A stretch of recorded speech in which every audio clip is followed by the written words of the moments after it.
In the teachings of Buddha, there was a quote that I really loved. I didn't put it as a display quote, but it's really very powerful. And that quote from Buddha is, "The only effort of any intelligent person in this world ought to be to know something which cannot be destroyed by death." The only effort of any intelligent person in this world ought to be to know something, not to believe in something, to know something which cannot be destroyed by death. And I wonder if you know something. Know means trust. If you trust in something without any doubt that cannot be destroyed by death, certainly it's not your body or any of your possessions, all of which will become dust. Everything on the planet, including you, to put it in Ken Wilber's terms, is tomorrow's food.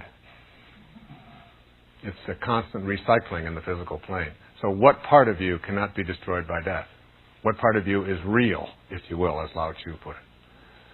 But I knew there was something in the New Testament that really had struck me. So the first is from John 10, verse 34. It says, "Is it not written in your law, I have said, you are gods?" From Jesus Christ. "Is it not written in your law, I have said, you are gods?" Which is really what you have to understand and embrace and know if you're going to become a manifester. You have to know what you are being told here by a great spiritual teacher. You are gods. And the second one was John 14, verse 20, that says, "On that day you will know," see how that word know is always there. You won't believe, you will know. "On that day you will know that I am in my Father, and you in me, and I in you." So, what is being talked about here? What is being talked about is not something that is physical. This is not like my arm is in your arm, my spleen is in you. We're talking about here is something that is beyond the physical, that is in you, and in the Father, and in me, and in everything.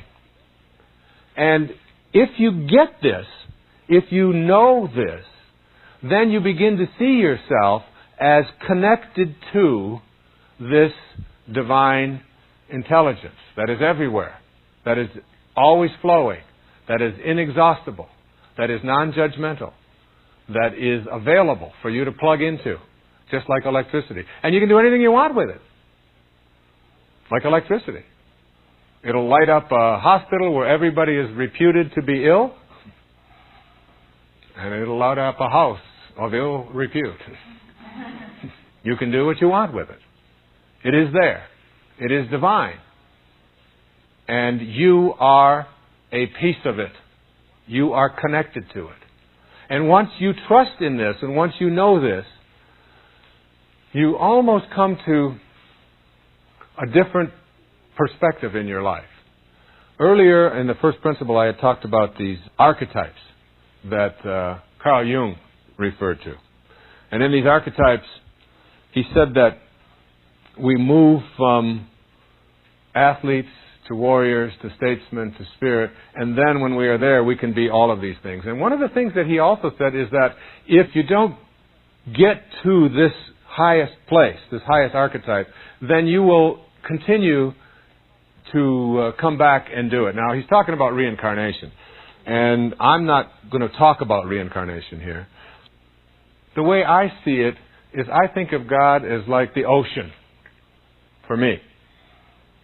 To understand this idea of learning to trust. God is like the ocean, and I am a glass. And I take this glass, and I dip it into the ocean.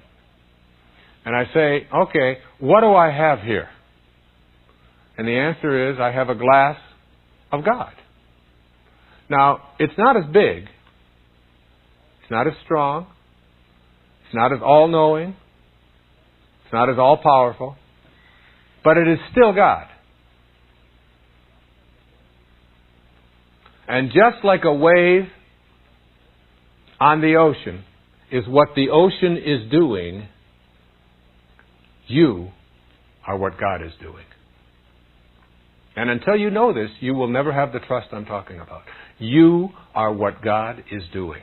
And if you take a drop of water out of that ocean and you separate it out and you put it over here, you will find that it is weak, that it will collapse, that it has no power, that it can't do anything.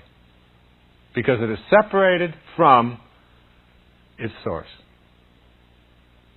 And the same is true of us.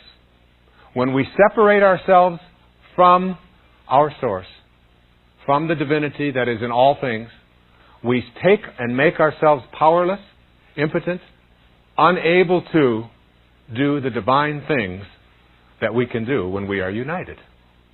Both as united with God, or with soul, or spirit, whatever you want to call it, united with each other. You see, it's that separation. It's always that separation. So it's almost like learning to trust in yourself involves trusting in the fact that you have a divinity. And this divinity is evident on the basis of the idea that God is everywhere. And if this intelligence is everywhere, you have to trust that it's in you. And there's no mistakes here.